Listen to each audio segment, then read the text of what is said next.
because I am working on hover car technology right now, I'm not joking. I'm not going to talk about it until we've got something for you, but we're getting pretty close.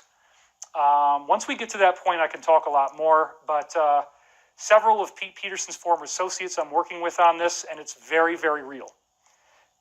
We expect that once we get financed, hopefully, that we'll have an operational working prototype within 1 year, and that we could go into mass production within 4 years, where you will have a hover car in your garage at an affordable price. And, the company that I'm working with is one of about 5 that I've been briefed on that are all working on this, and we're all in kind of like a little race with each other of who's going to do it first. As I've talked about in other videos, I'm not going to run through all of it again.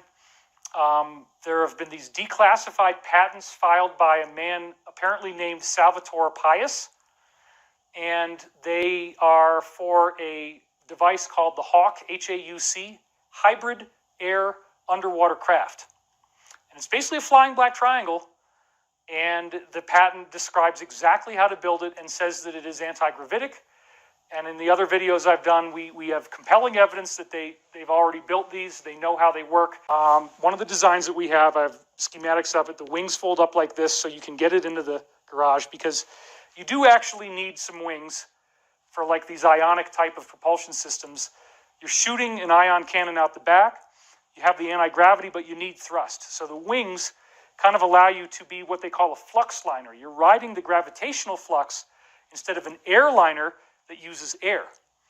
And because it's hybrid air underwater craft, you can also fly underwater with these at a much, much greater rate of speed than would normally be possible with that kind of a system. So I'm very, very excited about the technology that we're going to have. And again, it's been handed to us. The military has handed to us. And as I've said before, Salvatore Pais translates as savior of our nation. Salvatore, savior. Pais, I'm not sure how to pronounce it. I'm sorry, I'm probably mangling it. Pais means nation or country.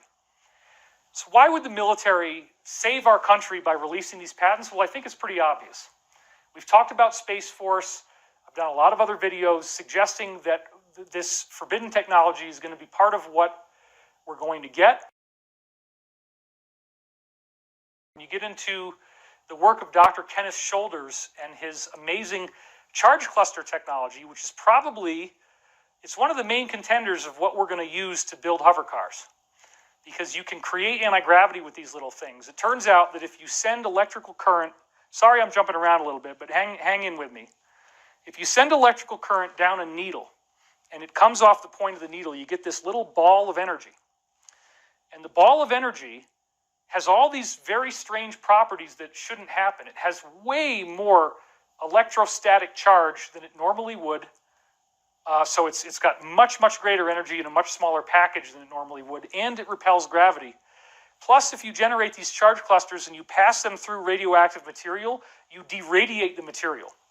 So when we start using charge cluster technology, we get free energy, because these things, if you generate a whole bunch of them, you get a lot of free energy out of it, more than it seems to take to generate, which is really true.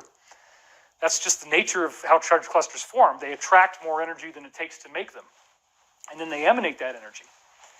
So they generate energy, they generate a gravitational pull that you can either push or pull with it, and they also are, again, deradiating radioactive material when you pass it through the material. So as I've talked about in other videos, I'm not going to run through all of it again. There have been these declassified patents filed by a man apparently named Salvatore Pais. And Salvatore Pais also patented a compact fusion reactor that's all these little needles that whirl around, which is how you make charge clusters, okay? And that is a power system you could drop in the thing. The other thing I talked about before is that the Hawk craft is like a peanut. So there's a nut inside and then a shell on the outside, and that hollow area between the interior hull and the exterior hull, there's all these little needles where they can generate the charge clusters.